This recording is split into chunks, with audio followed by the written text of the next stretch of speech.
നമസ്കാരം, ഞാൻ Gauri Nandana, junior consultant, Chulli farm service private limited. ചെടിച്ചട്ടികളിൽ, ഗ്രോ ബാഗുകളിൽ, എയർ പ്രൂണിംഗ് പോട്ടുകളിൽ, മറ്റു കണ്ടെയ്നറുകളിൽ ചെടികൾ വളർത്തുന്നവരാണോ നിങ്ങൾ?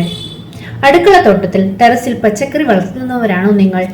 എന്നാൽ നിങ്ങൾ ഉപയോഗിക്കേണ്ട വളമാണ് ചുള്ളി ഫെർട്ട് അർക്ക സസ്യപോഷക Ras. Indian council of agriculture research, Indian institute of horticulture research വികസിപ്പിച്ചെടുത്ത ഏറ്റവും ആധുനിക സാങ്കേതിക വിദ്യയിലുള്ള വളമാണ് ഇത്. കേരളത്തിൽ ഇത് ലഭ്യമാക്കുന്നത് ചുള്ളി ഫാം സർവീസ് ആണ്.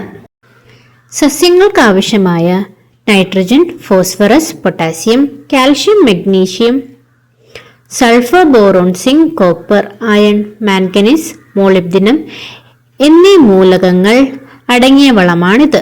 ചുള്ളി ഫെർട്ട് അർക്ക സസ്യപോഷക Ras part A, part B എന്നിങ്ങനെ 2 ബോട്ടിലുകളായിട്ടാണ് ലഭ്യമാകുന്നത്. ഇതെങ്ങനെയാണ് നമുക്ക് തയ്യാറാക്കുന്നതെന്ന് നോക്കാം. പാർട്ട് എയിൽ നിന്നും പാർട്ട് ബിയിൽ നിന്നും 5 മില്ലി വീതം വളമെടുത്ത് 1 ലിറ്റർ വെള്ളത്തിൽ ലയിപ്പിക്കുക. നന്നായി ലയിപ്പിച്ചതിന് ശേഷം നമുക്ക് ചെടികളുടെ വയസ്സിനും അതുപോലെ വലിപ്പത്തിനും അനുസരിച്ച് ഓരോ ചെടികൾക്കും വേണ്ട അളവിൽ നമുക്ക് ഒഴിച്ചു കൊടുക്കാവുന്നതാണ്. നിങ്ങളുടെ കൃഷിയിടത്തിൽ വർഷത്തിൽ ഒരിക്കലെങ്കിലും ചുള്ളി ഫെർട്ട് അർക്ക സസ്യപോഷക റാസ് ഉപയോഗിക്കുന്നത് വഴി ചെടികൾക്ക് മികച്ച ഉൽപാദനക്ഷമതയും അതുപോലെ രോഗപ്രതിരോധ ശേഷിയും ലഭ്യമാകും. ഈ വളം നിങ്ങൾക്ക് ഓൺലൈനായി ഓർഡർ ചെയ്യാം. അതിനായി ചുള്ളി ഫാം സർവീസുമായി ബന്ധപ്പെടുക.